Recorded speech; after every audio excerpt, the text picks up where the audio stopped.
అందరికీ వందనాలు. మరి ముఖ్యంగా అందరు పెద్దవాళ్ళు, అందరు సార్లు, అందరితో సమావేశాలు నాన్నతో ఉన్నప్పుడు సార్తోని, పాశవానందతోని, అన్నవాళ్ళతో, అందరితోనూ కూడా తనతో టైం వచ్చినప్పుడు తీసుకొని వెళ్ళి పరిచయం చేసేది. మొదటిది అవార్డులు. నంది అవార్డులని మార్చి గద్దర్ అవార్డులో పెట్టడానికి రాష్ట్ర ప్రభుత్వం, అలాగే శ్రీ రేవంత్ రెడ్డి గారు ముఖ్యమంత్రి గారు, అలాగే బట్టి గారు, వీళ్ళందరూ దీనికి కొంచెం నేపథ్యం వెనక్కి వెళ్ళినప్పుడు 2016-17లో ఎప్పుడైతే రేవంత్ గారు పరిచయం జరిగిందో తను రావడం, కలవడం, మాట్లాడడం జరుగుతూ ఉండింది. నాన్న రెగ్యులర్గా చర్చించేవాడు. తను కమ్యూనిస్ట్ ఉద్యమాలు, నక్సలైట్ ఉద్యమాల నుంచి వీళ్ళకు చెప్పేవాళ్ళు. ఎక్కువగా రేవంత్ అన్న, బట్టి అన్న వీళ్ళందరూ వచ్చేవారు, కలిసేవారు. ఈ క్రమంలో ఎప్పుడైతే నంది అవార్డుల ప్రస్తావన వచ్చిందో మీరు ఎందుకు తీసుకోలేదంటే తన జీవితాన్ని తను వాళ్ళకు వివరిస్తూ ముందుకొచ్చాడు. ఈ అవార్డులు, చర్చలు, సినిమా ఇండస్ట్రీ, మిగతా ఇండస్ట్రీ, వాళ్ళ అనుబంధ సంస్థలు అందరూ కూడా పెద్ద మనుషులు చిరంజీవి గారు, అలాగే మోహన్ బాబు గారు, అన్న వాళ్ళందరూ కూడా దాన్ని స్వాగతించడం జరిగింది.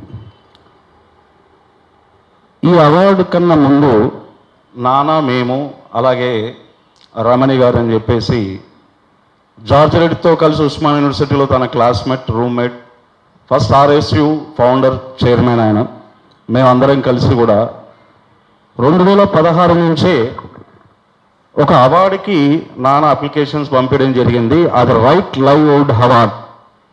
అది ఆస్కర్ అవార్డుకి సమాంతరంగా నడిపిస్తున్న రైట్ లైవ్లీహుడ్ అవార్డు అనే దానికి కేశవ్ కుమార్ ఢిల్లీలో ఉంటారు, ప్రొఫెసర్ గారు.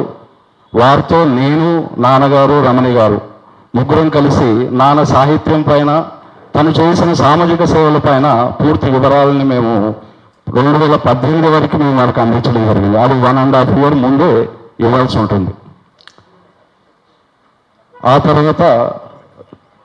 ఆ తర్వాత కోవిడ్ రావడం, అది అక్కడ ఆగిపోవడం, 2022లో వాళ్ళు అడిగిన సమాచారాన్ని మేము కంప్లీట్గా సమకూర్చి ఇవ్వలేకపోవడంతో అది వేరే వాళ్ళకి వెళ్ళింది.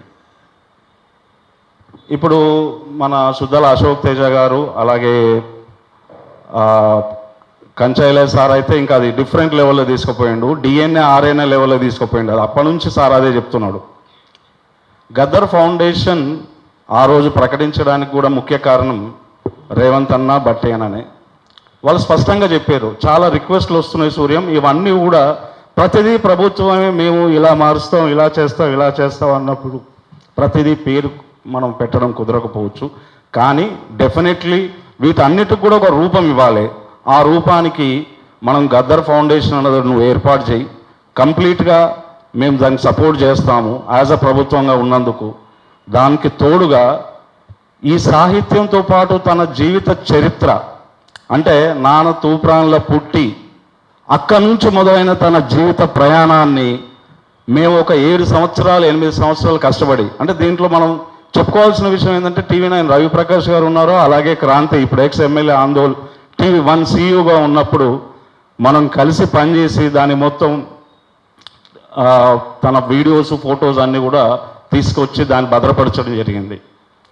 ఇవన్నీ కూడా నేను అన్నవాళ్ళతో చర్చించినప్పుడు ఏమైందంటే, ఇంత చరిత్ర ఉన్న గద్దరన్నకు మొదటిది పాఠ్యాంశాల్లో, అంటే పుస్తకం రూపంలో, అంటే మనం క్లాసులలో కూడా గద్దరన్న జీవిత చరిత్ర రావాలి అంటే అదొక ఫౌండేషన్ ద్వారా మీరు అన్ని ప్రతిపాదించండి.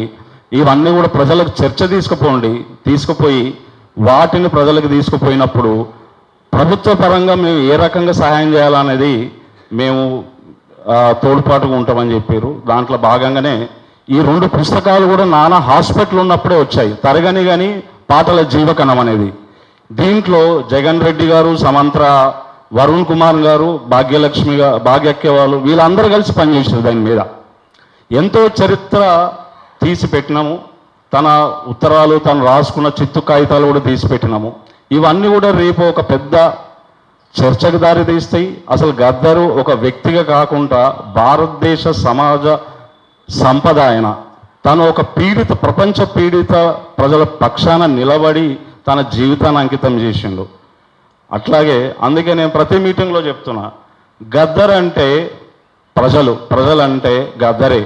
దానికి గద్దర్కి ఏ పార్టీతో, ఏ ఆర్గనైజేషన్తో, ఏ వ్యక్తితో తన సభ్యత్వం లేదు. ప్రజలే గద్దరే ప్రజలు. ప్రియమైన ప్రజలారా, గద్దర్ భారతదేశ వారసత్వ సంపద. అది నాకు ఎప్పుడు అర్థమైందంటే, సార్ ఎప్పుడు చెప్తుండే, ఆయన డిఎన్ఏని లెక్క వేయాలి. ఆయనను తీసి డిఎన్ఏని తీస్తే ఈ ప్రపంచంలో ఆయన అంత గొప్ప మేధావి లేడు అన్నప్పుడే నాకు ఆ రోజే, అంటే 2016లో 2015-16లో సార్ కలిసినప్పుడు ఆ మాట చెప్పి నేను నాన్న 3 పర్యాయాలు సార్ దగ్గరికి పోయి చర్చలు చేసినాం. చాలా విషయాలు మాట్లాడినప్పుడు సార్ ఒకటే చెప్పేది, అరే మీరు అర్థం చేసుకోండి గదరన్న, మీరు సామాన్యంగా బతుకుతున్నారు, మీరు ప్రపంచ మేధావి సంపదలో భారతదేశం నుంచి అక్కడ ది టాపెస్ట్ లెవెల్లో ఉంటారని. ఈ అవార్డుల గురించి అట్లాగే అందరూ కూడా సపోర్ట్ చేస్తున్నందుకు గదర్ ఫౌండేషన్ తర్వాత నేను కొడుకుగా మీ అందరికీ వందనాలు తెలియజేసుకుంటున్నాను. ఇలాంటి ఎన్నో అవార్డులకి మేము ప్రతిపాదనలు పంపేయడం జరిగింది. ఇంకా ముందు కూడా ఏదైతే ఇప్పుడు సభ్యులు ప్రతిపాదించారో ఈ అవార్డులన్నీ కూడా మేము గద్దర్ ఫౌండేషన్ తరఫున ప్రభుత్వానికి మేము తీసుకుపోతాం. దీంట్లో అందరినీ కలుపుకుంటాం. దీంట్లో కొడుకు అనేది కేవలం ఒక బీజంగా ఉండాలి కాబట్టి నేను ఉంటున్నాను.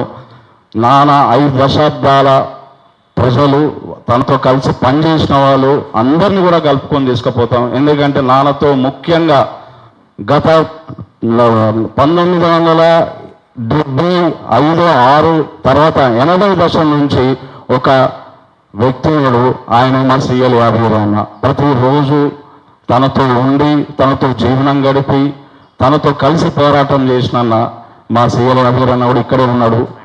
ఇట్లా అందరినీ కలుపుకొని తీసుకుపోతామని చెప్పి గద్దర్ ఫౌండేషన్ తరఫున మీకు తెలియజేస్తున్నాను. అందరికీ థ్యాంక్ యూ.